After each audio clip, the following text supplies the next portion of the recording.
What most people get wrong about socialism against capitalism is it's not workers against employers. Socialism is about workers that don't want to be exploited against employers who want to exploit workers because they are greedy and obsessed with profit. That's a very superficial way of reading this, everlasting dispute, capitalism versus socialism.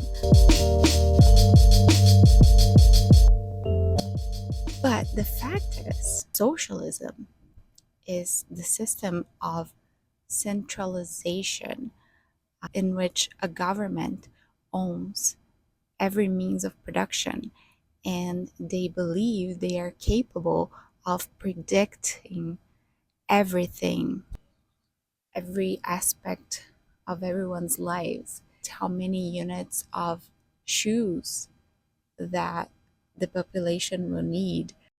In this system, freedom is impossible. They depend upon people obeying, like, oh, you want to be an artist? No, I'm sorry.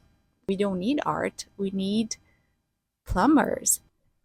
Whereas capitalism is about exchanging goods and services um, freely in mutually agreed upon ways. The advantage of a free market is that it allows millions of decision makers to respond individually to freely determined prices, allocating resources, labor, capital, and human ingenuity in a manner that can't be mimicked by a central plan, however brilliant the central planner. In a free market, let's say there's not enough tomatoes. Something happened with the farmers, with tomato farmers that year, and there are not enough tomatoes. And so the price of tomatoes rises because it's scarce.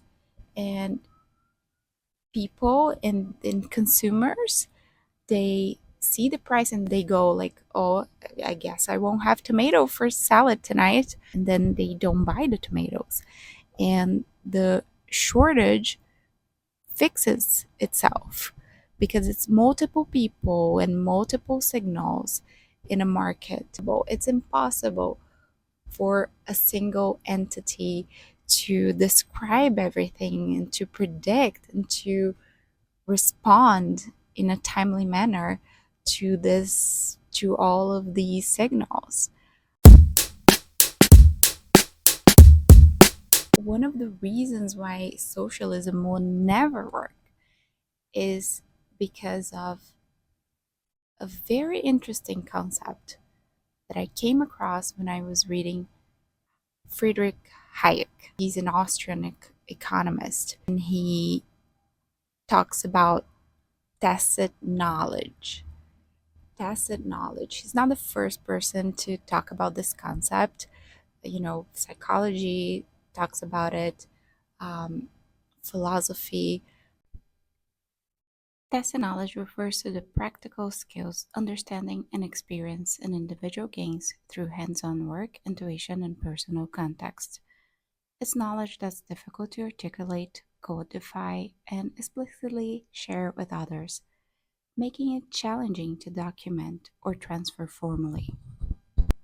There, there are things that we know that we don't know how we know.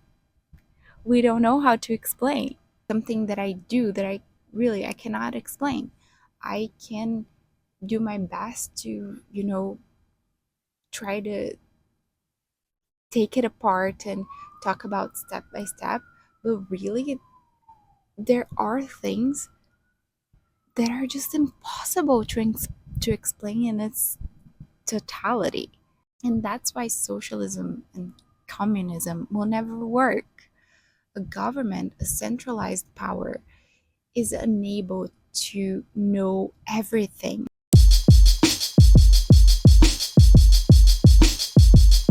I was thinking about this tacit knowledge thing, and it's beautiful. It's just beautiful. It's so humbling. if you think about it. Like, as I say this, I'm realizing what a dork I am. But yeah, it's so humbling to admit that you don't know everything. And even if you do, you can explain it. And that's fine. There are multiple things about being a human and being in relationship with other humans and being in a market and being in a population and just being an animal here on earth that are just impossible to know and explain.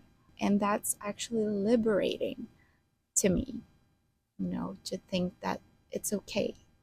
It's okay to not know how to explain why you do certain things and why you chose to do certain things and why you didn't choose certain things. And it's poetic. We know more than we can tell.